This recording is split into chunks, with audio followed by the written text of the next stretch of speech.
Dustin. What's up? What's up? You've been here before, right? Right on the cusp of a title shot. But I wonder if this one, like, you know, everyone's saying this is the last chance, and you said that yourself, if this one feels bigger than the others.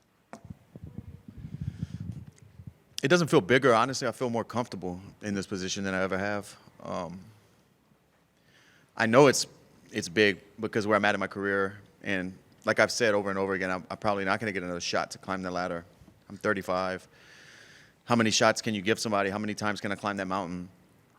But I'm trying not to like focus on that part of it and just take it as another fight, so I don't add any pressure. Yeah. Everyone, I'm sure, would love to go through their career undefeated, right? But can you maybe take something more out of the fact that, hey, if I win this title, it's because I persevered. I got knocked down, I came back. I got knocked down, I came back. Is there something more cool about that, hey, I may not have gone through my career undefeated, but every time I got beat, I came back and eventually I got it done? I think it says, I mean, to go undefeated is incredibly hard to do and crazy impressive. But to keep picking yourself back up after getting knocked down, showing that never say die attitude, pulling things together, learning from your past mistakes, and just have the grit in you to keep pushing forward when things don't look so well. I think it says a lot about the person and their work ethic and their self-belief. And you get to live on a different side. There's a lot of lessons on that dark side of not winning that you learn and go through life that the person who's undefeated might never go through. So I've learned a lot of lessons about fighting, but about myself through all of this. Islam was in here earlier, and he says he has the worst style matchup for you, right? And you can understand why he would think that. You fought Khabib, but that went how it went. How do you approach this fight differently to that fight and Islam's style in particular? That fight was, years ago. If I'm not a better fighter than I was then, I wasted years of my life. But he's right. Over the last 18 years that I've been fighting, these are the toughest style matchups for me. Guys who are heavy wrestlers, top heavy, good top control.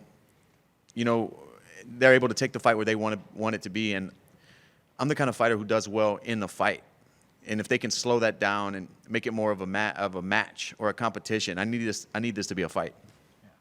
You said about that's happened to you before in your career. Let's say he gets you down, right, and you feel that he's getting the back and stuff like that. How do you stay calm and think, I've been here before, but this time it's not the finish, I'm getting out of it? How do you get that mentally through your head as you're in the fight? Just stick to technique, be in the moment, recognize positions. And I mean, that's all training and years of work and technique and success and failures that I've had that hopefully put me in a position to get out of whatever's going on. We got to see when we get in there. Yeah. And last one for me, he was in here and he did say that you don't think you can win this fight, nor does your coach. Your coach doesn't think you can win this fight. Why is he wrong? Because I can definitely win this fight. If I touch his chin, he'll go down. And he'll find that out on Saturday. Maybe that's something he doesn't need to believe. Maybe he needs to be positive and be confident walking into this, which he should be. But if you don't think I have a chance to win, you're lying to yourself. Kind of going off that, I think it was one of Khabib's, or Islam's, it was one of his training camp videos or whatever. And Khabib said that, everyone underestimates Dustin. But then when we were asking fighters here, what do you think about this fight? They all just praise you. So I'm curious, do you actually feel underestimated, or is that Khabib trying to keep Islam focused on hey, let's not overlook this guy. We know how dangerous he is. I have no clue. But over the years, if anything I've learned in fighting is the media, my opponents, their camps, the critics, don't matter, bro. It's in my hands. I'm the only guy who has the opportunity to make this happen, or whatever decisions I make under those lights on Saturday. I'm the guy in the driver's seat. All these other guys talking are passengers or in the backseat. I steer where this goes. And knowing I have that power and believing in my skills, I don't care. It's all noise. Well, just taking the fight part out of it, all these fighters that we've been talking to, they all start with oh, I love Dustin Poirier. I'm a massive fan of Dustin Poirier. So even the younger guys. So I guess what is it about you that it doesn't seem like anyone really has anything negative to say about you when they're just watching you fight? Because I've been fighting for so long. They grew up watching me fight. They were just getting into MMA when I was fighting on a big stage. I'm not sure, and also the style of fights that I have. Every time I go out there, it's a fight. It's kill or be killed. I know that's used a lot. People oversay it, but it's true. I'm gonna finish Islam, or he's gonna finish me. That's just the way I fight. And I know everyone's going to compare Khabib and Islam, but Islam was in here, and even his coach said, like, Islam, he thinks he has better boxing than you, wrestling, whatever. So I'm curious, when you do look at Islam's whole game, how would you rate his striking in there? Because, he said he's a high-level boxer, too. And I believe him. But I would touch him up in a boxing match. And I don't know if he really believes that. Of course, anybody can land a shot and get beat. But I will box this guy. I will box his shoes off. Last one for me. He was saying that the new gloves feel a little stiff, and he's had to ask for multiple gloves because they kind of get worn out after a couple uses. So I'm curious, what do you think of the new UFC gloves? I think they're more comfortable. It's easier to make a fist. I do think there might be more cuts because the padding isn't as dense. I feel like the knuckles are going to pierce through that padding that they have and cause more cuts, I think. But I like them better. They're more comfortable to make a fist. The other gloves are really stiff and straight. Whatever foam they're using in these, it's really easy to make a fist. Was it hard to adjust knowing that you fought in almost more than anyone on this card in the old UFC gloves? Was it a hard adjustment? No, I like the new ones better. I think they're better for me. Dustin, to your left. Right. So you've obviously fought in this area before. You're 2-0 in this area. You beat Jim Miller in Brooklyn. You won. You beat Michael Chandler, of course, at the Garden. And now you've got this championship opportunity in Newark. I mean, is there something about kind of this area that you're a Louisiana kid, but is there something comfortable about coming out to this big metropolitan area that you kind of like or maybe feel good about? I'm not sure. I don't really put like anchor points on things when I have success. Like, why am I winning here? I just think, if anything, maybe the same time zone as Florida. My whole training camp was done on East Coast time zone, so not having to adjust to a time change and things like that. Maybe I have no clue. Maybe the opponents, maybe where I was at in my career. A lot of things add up to get that done. Now, Islam and Khabib, they only have one opponent that was common between the two of them, Gleison Tebow, and now you will become the second who's a common opponent between them. You fought one before, now you're fighting this other one. Are you kind of how familiar do you feel like you are with their two styles, like analytically? I mean, I have great grapplers at American Top Team, great wrestlers. Mateus Gamrot beat me up for the past 6 weeks. But their style is different. The way they ride, the way they use their weight in different positions, it's just a different style. But I think I have a better understanding of it since fighting Khabib. I've never felt that kind of pressure before. And I think Islam's, obviously his takedowns are a little different, but his top pressure and in the grappling scenario is going to be similar. They're different people, obviously, and they have different strengths and weaknesses as well, and you've only been in the cage with one of them, but, I mean, how much does kind of having that time against that style, that you're kind of speaking as one style here, how much do you think that gives you a little bit of an advantage over, like, let's say a previous fight that you've had against someone you've never really fought that style? It might be an advantage, but it's just more of an understanding. You don't realize it. Even though I've been grappling and wrestling and fighting my whole life, till you get in there and feel it. Somebody can explain it to you or show it to you, but until it's live competition and you feel that pressure and you feel their intelligence of weight distribution and where they need to be at and where you need to be at is something you have to experience. You talked about being content with your career. That's something that you'd really like to, whenever the things are done, you'd like to be content. I mean, when have you felt most content with your career to this point? I mean, over the years, more and more of my peers, giving me flowers and saying nice things, or they respect the way I fight and stuff like that. That's kind of put me into that motion where I do feel like, okay, I made an impact. I'm respected by my peers. That means something to me. But I don't know. Like, I always feel like there's something else to do. There's more to do. That's what I'm battling with myself. I hope I can one day wake up and be content with everything. What about the interim belt? Obviously, it wasn't the main belt, right? And I understand that, but there must be some level of accomplishment, feeling like, okay, I have to this point walked away with something. It was UFC gold. You have it. It's in your house, I assume, right? Or at your gym or somewhere. Yeah, it's in my house. Yeah. I have a UFC title that says world champion with my name on it in my living room. And, I hold that belt up high because Max, when I beat him for that belt, was on a 12-fight win streak. He was the current featherweight champion at the time.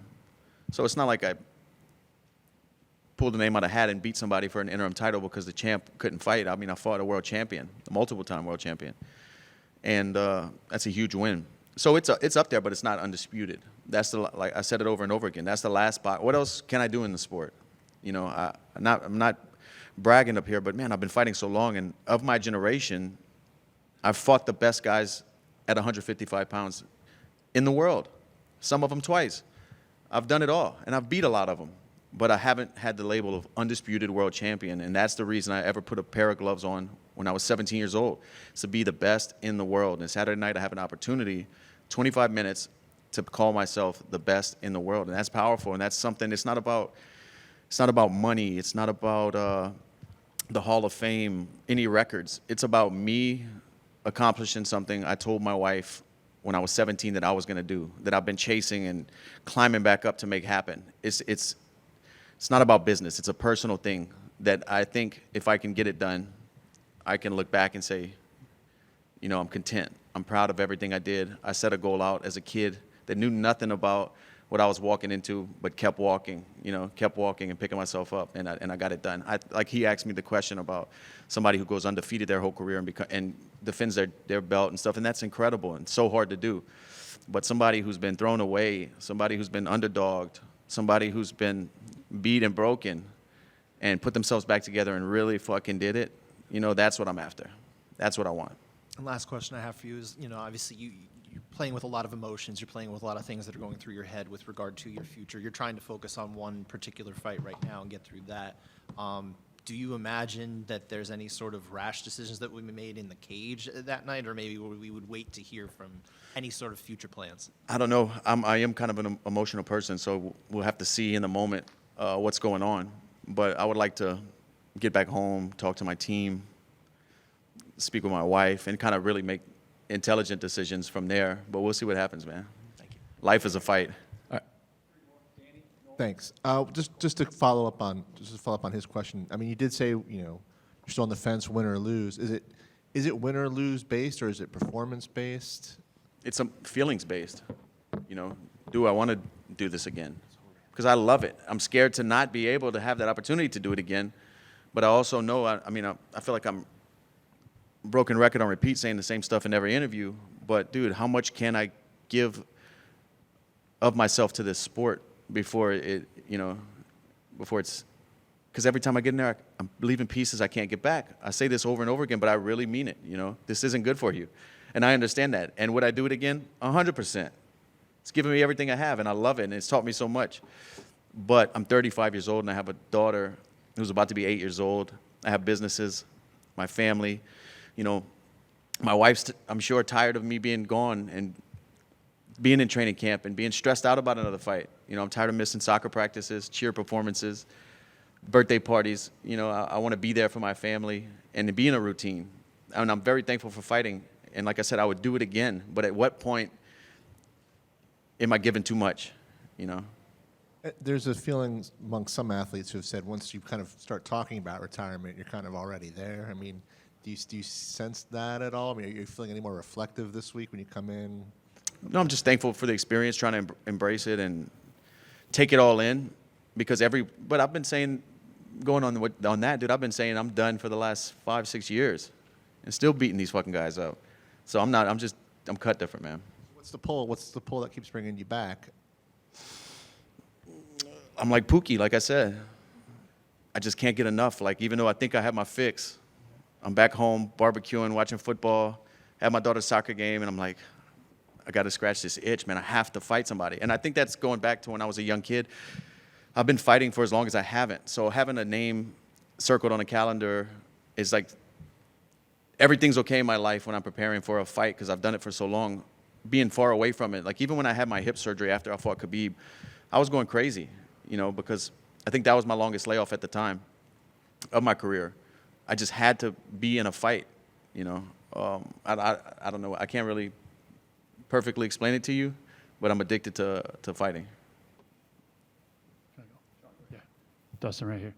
There's a singer that's passed away, and he's got a song, a cover of Rihanna's Diamonds, and it's been trending everywhere. If you go to the video of it on YouTube, the comment section is flooded with comments about you walking out to it.